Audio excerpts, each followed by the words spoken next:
உச்சநீதிமன்றத்தால் நியமிக்கப்பட்ட துணை குழுவினர் 5 மாதங்களுக்கு பிறகு முல்லைப் பெரியாறு அணையின் நிலவரம் குறித்து இன்று ஆய்வு செய்து வருகின்றனர். இதுகுறித்த கூடுதல் தகவல்களை தருகிறார் செய்தியாளர் சிவசபாபதி. முல்லைப் பெரியாறு அணையில் கடந்த 5 மாதத்துக்கு பின்பு இப்ப துணை கண்காணிப்பு குழு ஆய்வு செஞ்சுக்கிட்டு இருக்காங்க. இந்த ஆய்வுல பாத்தீங்கன்னா மெயின் அணை, பேபி அணை, சட்டர் பகுதி போன்றவையெல்லாம் ஆய்வு செய்ய இருக்காங்க. இந்த ஆய்வு எதுக்கு அப்படின்னு சொன்னா இப்ப மழைக்காலம் தொடங்க இருக்குது. அதாவது அடுத்த மாதம் மழைக்காலம் தொடங்க இருக்குது. அந்த மழைக்காலத்திற்கு முன்பாக அணைக்கு வேண்டிய அந்த பராமரிப்பு, அணையினுடைய பாதுகாப்பு போன்றவைகளை ஆய்வு செய்யறதுக்காக இந்த ஆய்வு மேற்கொண்டிருக்காங்க. இந்த ஆய்வு பாத்தீங்கன்னா இனி தொடர்ந்து நடக்கும் அப்படின்னு சொல்லிட்டு எதிர்பார்க்கப்படுகிறது. இந்த ஆய்வின் போது பாத்தீங்கன்னா இந்த பேபி அணை, அதே மாதிரி அந்த சூப்பேஜ் வாட்டர், கசிவு நீர் பகுதியில் எவ்வளவு அதனுடைய வாட்டர் கசிவு பகுதியில் வருது அப்படிங்கறதெல்லாம் ஆய்வு பண்ண இருக்கிறாங்க. மேலும் பாத்தீங்கன்னா 5 மாதத்துக்கு பின்பு செய்யப்படுற இந்த ஆய்வு மிக முக்கியமாகவே கருதப்படுகிறது.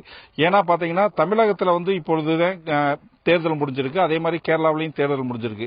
இந்த தேர்தலின் போது பாத்தீங்கன்னா கேரளாவிலையும் புதிய அணை கட்டுவோம் அப்படின்னு சொல்லிட்டு இப்போ ஆட்சி அமைச்சருக்கு கம்யூனிஸ்டும் சொல்லியிருக்காங்க. அதே மாதிரி தமிழகத்தில் இருக்க அதிமுக அரசு 152 அடி அணை நீர்மட்டத்தை உயர்த்துவோம் அப்படின்னு சொல்லியிருக்காங்க. அதனால இனி வரும் ஆய்வுகள் எல்லாமே ஒவ்வொன்றும் முக்கியமாகவே இருக்கும் சொல்லிட்டு கருதப்படுகிறது. ஏன்னா 152 உயர்த்துவோம் அப்படின்னு சொல்லிட்டு தமிழக அரசு சொல்லிட்டு இருக்க நேரத்தில் கேரள அரசு புதிய அணை கட்டுவோம் அப்படிங்கிற ஒரு இதை கொண்டு வந்திருக்காங்க. இதனால ஒரு சர்ச்சைகள் நிறைந்த ஆய்வாத்தான் இருக்க போகுது.